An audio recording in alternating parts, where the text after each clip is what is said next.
पितृपक्ष में क्या करना चाहिए क्या नहीं करना चाहिए ये भी विशेषकर बता रही हूँ। तो सबसे पहले मैं आपको बताऊं, अगर आप कोई भी व्रत रहते हैं, सोमवार, मंगलवार, बुधवार, यानी साप्ताहिक व्रत, इसके अलावा प्रदोष व्रत रहते हैं, एकादशी व्रत रहते हैं, तो अगर इस सिचुएशन में आपको किसी भी प्रकार की तकलीफ होती है, यानी व्रत में आप किसी भी प्रकार से कष्ट में हैं, आप रोते हैं, आपको गुस्सा आता है, आप अपशब्द का प्रयोग करते हैं, तो ऐसी अवस्था में, ऐसे जब आपका व्यवहार होता है, तो वो व्रत या वो पूजा आपकी भगवान स्वीकार नहीं करते हैं, क्योंकि आपके पितृ जो होते हैं वो तृप्त नहीं होते, अतृप्त अवस्था में होते हैं। इसीलिए आपको रोना आता है, आपका किसी से झगड़ा हो सकता है। उस दिन पे आप नोटिस करेंगे कि जो व्रत का दिन होता है, आपकी किसी से बहस हो जाती है, आपको रात को भूख लगती है, 2 बजे उठ के आपको भूख लग रही है, तो इसका मतलब ये है कि जो आपके पितृ हैं वो अतृप्त हैं। तो उनको ये जो पितृपक्ष का मैंने जो भी आपको वीडियो दिया है, तर्पण का दिया है, मंत्रों का दिया है, तो उस तरह से आप अपने पितरों का पूजन ज़रूर करें। जिनके यहाँ भी गए, मैं फिर से यही बताना चाहती हूँ, जिनके यहाँ भी गया की पूजा हो चुकी है, तो गया हमारे यहाँ सबसे बड़ा जो है पितृपिंड दान का मतलब किसी भी योनि में हमारे पितृ होते हैं तो उनकी मुक्ति हो जाती है। तो उनके लिए नहीं है, जो लोगों के यहाँ मुक्ति नहीं हुई है उनके लिए मैं बता रही हूँ कि अगर आपको व्रत में इस तरह की परेशानी, इस तरह के कष्ट आप देख रहे हैं, तो आप अपने इस पितृ पक्ष में अपने पितरों को खुश करने के लिए पूजन जरूर करें। तो सबसे पहले मैं आपको बताना चाहती हूँ कि जो ये मैं बता रही हूँ कि अगर आपको व्रत में कोई कष्ट है, सपोज दैट आपको कहीं कट लग जाता है, आपको ब्लड निकल आता है, आपको उल्टी हो जाती है, आपको तबीयत नहीं सही रहती, आप व्रत संभालने के लायक नहीं बचते हैं, जबकि नॉर्मल डेज में आप सही रहते हैं, तो ये सब कष्ट, या किसी को अपशब्द बोल देते हैं, तो ये सब जो कष्ट होते हैं ये पितृ दोष के कारण होते हैं। कभी कभी कुंडली में भी पितृ दोष होता है, अदरवाइज ऐसे नॉर्मल भी होता है एज सच, क्योंकि कभी कभी पेरेंट्स जो होते हैं बहुत रिस्पॉन्सिबिलिटी, क्योंकि आजकल जो है मृत्यु बहुत जल्दी हो जाती है, ना तो धाम यात्रा कर पाते हैं, ना दान वगैरह कर पाते हैं, मृत्यु जो है, तो अतृप्त आत्मा की तृप्ति के लिए हम पितृ पक्ष में अपने गोत्र, मतलब हमारे जो पितृ, हमारे जो माता पिता हैं, उनके गोत्र के, अपने गोत्र के लोगों के लिए हम पितृ पूजन करते हैं। तो ये सारी चीज़ें जो हैं वो शिव महापुराण के हिसाब से हैं। अगर आप ध्यान से जो है पढ़ेंगे कि जो भी हमारा ये होता है, मतलब हमारा जो भागवत महापुराण है उसके हिसाब से भी पितृ जो अतृप्त होते हैं, जिनको प्रॉब्लम होती है, वो इस तरह के कष्ट या स्वप्न में आते हैं, या हमारे बनते बनते काम बिगड़ जाते हैं, लक्ष्मी की हानि होती है घर में, वो सब इन्हीं रीज़न की वजह से होती है। तो पितृ पक्ष में विशेषकर पितरों के लिए पूजा जरूर करें। एक बात का ध्यान रखें, जो भी पितृ पूजन हम करते हैं वो भगवान विष्णु और माँ लक्ष्मी से होके जाता है। तो ये ना समझें कि हम इनडायरेक्टली हम भगवान की ही सेवा कर रहे हैं, अपने पेरेंट्स का कर ही रहे हैं, लेकिन हम भगवान की भी सेवा कर रहे हैं।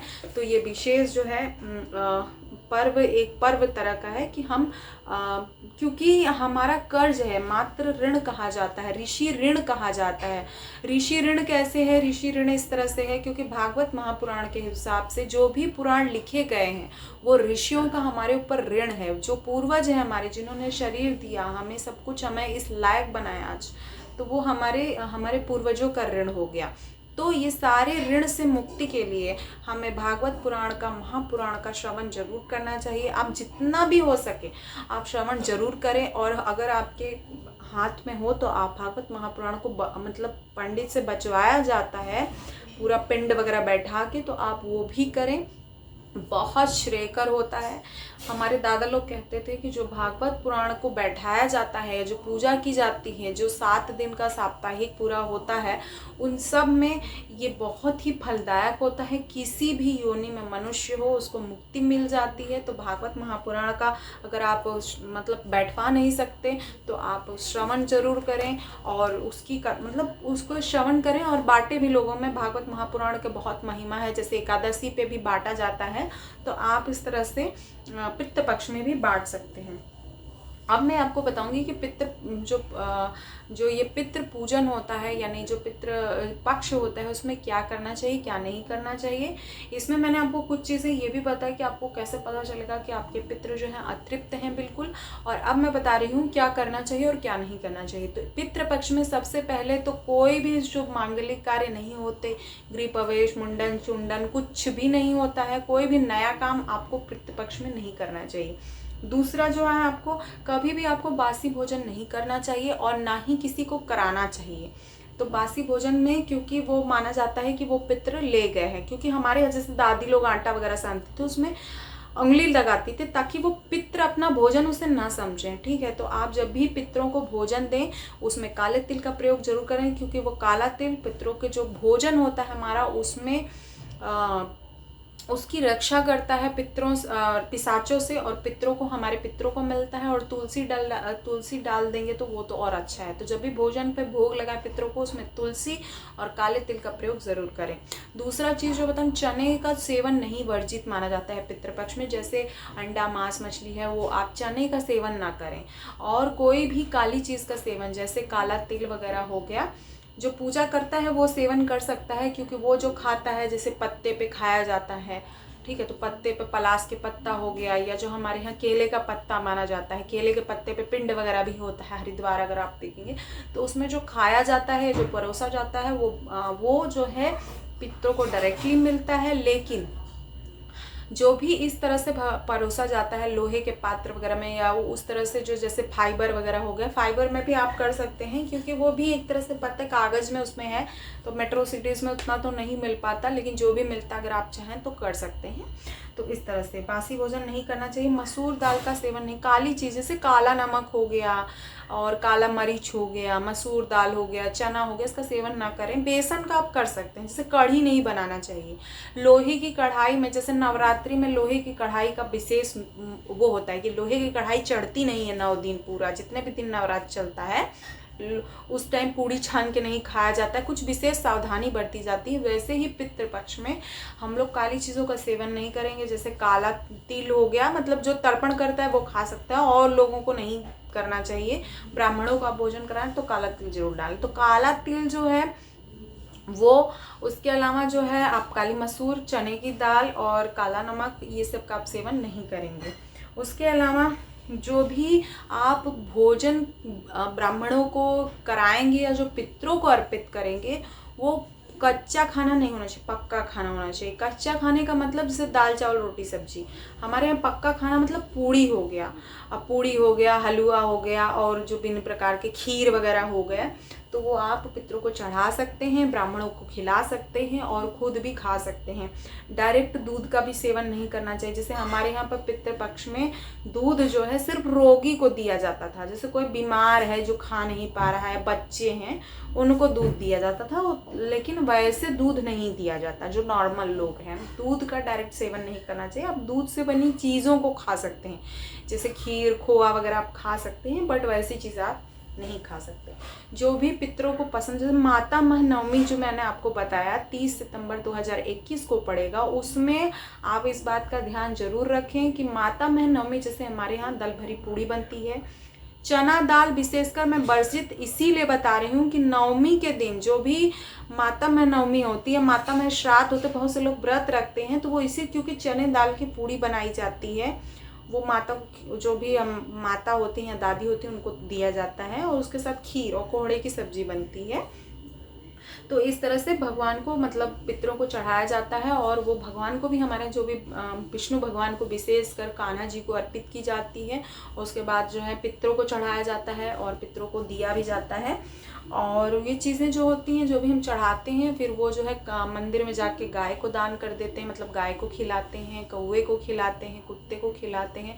अगर आपको ये सब चीज़ें नहीं मिलती हैं तो आप गरीब को भी दान कर सकते हैं, क्योंकि मेट्रो सिटीज़ में बहुत ज़्यादा कॉम्प्लिकेटेड होता है गाय का मिलना। कुत्ता तो फिर भी मिल जाता है, गाय नहीं मिलती। पहले लोगों के यहाँ पास खुद भी गाय होती थी, और काली गाय मिल जाए तो बहुत ही शुभ होता है, आप काली गाय को जरूर खिलाएं। उसके अलावा जो मैं आपको बताना चाहती हूँ कि नींबू का जो होता है, नींबू का प्रयोग विशेषकर पितरों के खाने में ना करें। पितरों के खाने में नींबू का प्रयोग या आपके खुद के खाने में, जो 15-16 दिन चलेगा, आप नींबू का प्रयोग ना करें।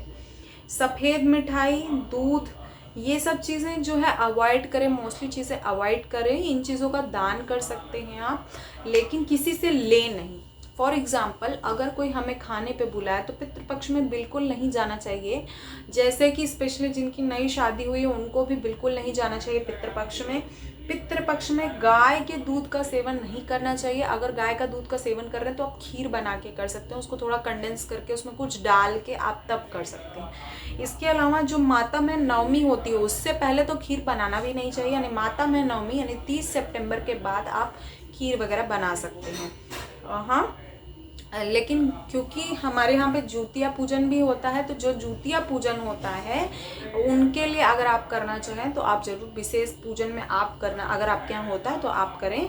लेकिन हमारे यहाँ पर जैसे नवरात्रि में 9 दिन जब तक नहीं होता, लोहे की कढ़ाई नहीं चढ़ती, पूड़ी नहीं छनती, उसी प्रकार से जो पितृपक्ष होता है उसमें माता मह नवमी से पहले, यानी माता मह नवमी से पहले यानी नवमी से पहले कोई भी खीर वगैरह नहीं बनती, चने दाल का प्रयोग नहीं होता, चने का प्रयोग नहीं होता।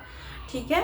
उसके बाद जो है हम जो भी पितरों को हम जो भी देंगे, जो भी हम भगवान मतलब भगवान विष्णु को अर्पित कर रहे हैं एक तरह से, उसके बाद वो पितरों पर जाती है, हमारे गोत्र के पितरों पर जाती है, तो इसीलिए विशेष जरूरी होता है।